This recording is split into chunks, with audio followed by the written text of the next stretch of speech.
If I don't tell this, no one will ever believe it, but it happened. I was there that night, and I still hear it.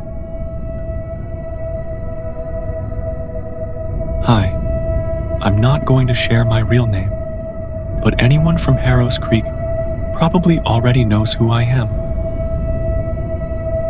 Back in 2014, I was an English teacher at Millfield High School, a small public school in northern Minnesota.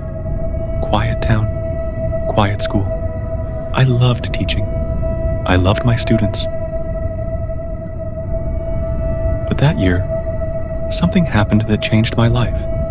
Something that still wakes me up at night in a cold sweat. And now, I'm going to tell you everything.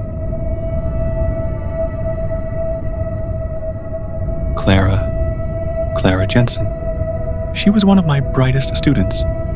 Quiet, thoughtful, a little strange. She had this habit of suddenly stopping mid-note in class and staring at the wall, as if she was listening to something the rest of us couldn't hear. One afternoon during a break, she came up to me and said, "Mr. H, have you ever heard of Elliot Cray?" My blood ran cold. Elliot Cray was the student who went missing in 2003. Just disappeared during a lunch break. No one ever found out what happened. Around here, people didn't even say his name.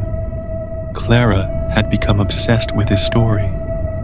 She started digging through old yearbooks, maps of the school's old basement, student files no one had touched in decades. At first, I thought it was just a curious kid being curious. But then, she changed. Millfield High has a door in the far back hallway. Rusty metal, no key fits it.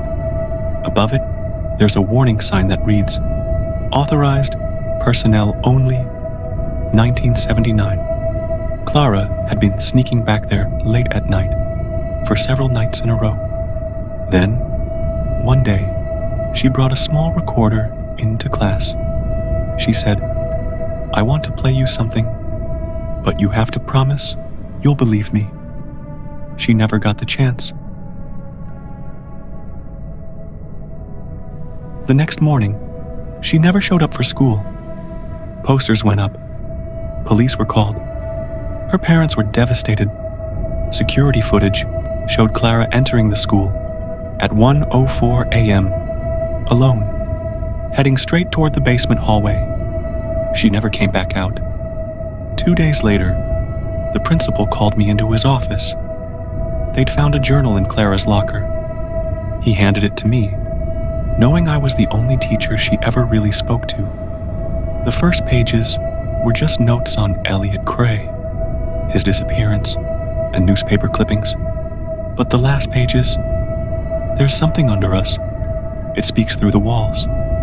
Last night it said my name, but the voice, it wasn't one person. It was like 3 people, whispering at once. And now, it wants me.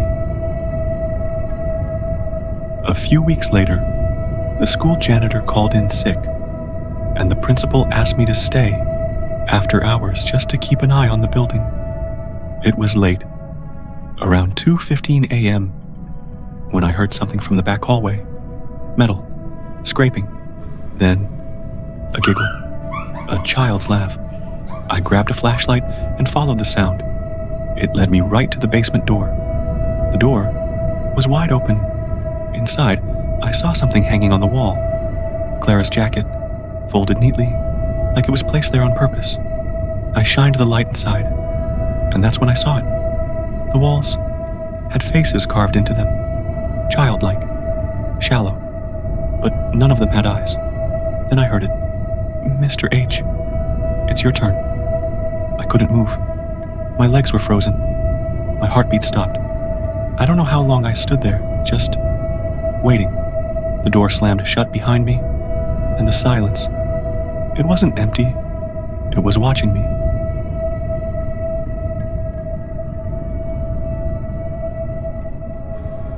I didn't sleep for days after that. The next morning, I told the principal everything. He said I was hallucinating from lack of sleep. Security footage? Gone. Recorder? Missing. Clara's journal? Locked away in some file cabinet.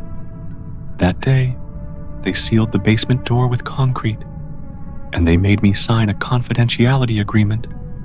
I resigned 2 weeks later. It's been 11 years, and not a night has gone by that I don't think about that door, or that whisper, or Clara. Millfield High is still open. Students still fill its halls, but some of them never leave. And on certain nights, when it's dead silent, you can still hear the whisper through the walls. 1, 2, 3. Now it's your turn to find me. If this sounds crazy to you, good. That means you've never been there. But some of us hear the voice. And maybe one day, when you're walking through an empty hallway, you'll hear it too. 1, 2, 3. Now it's your turn.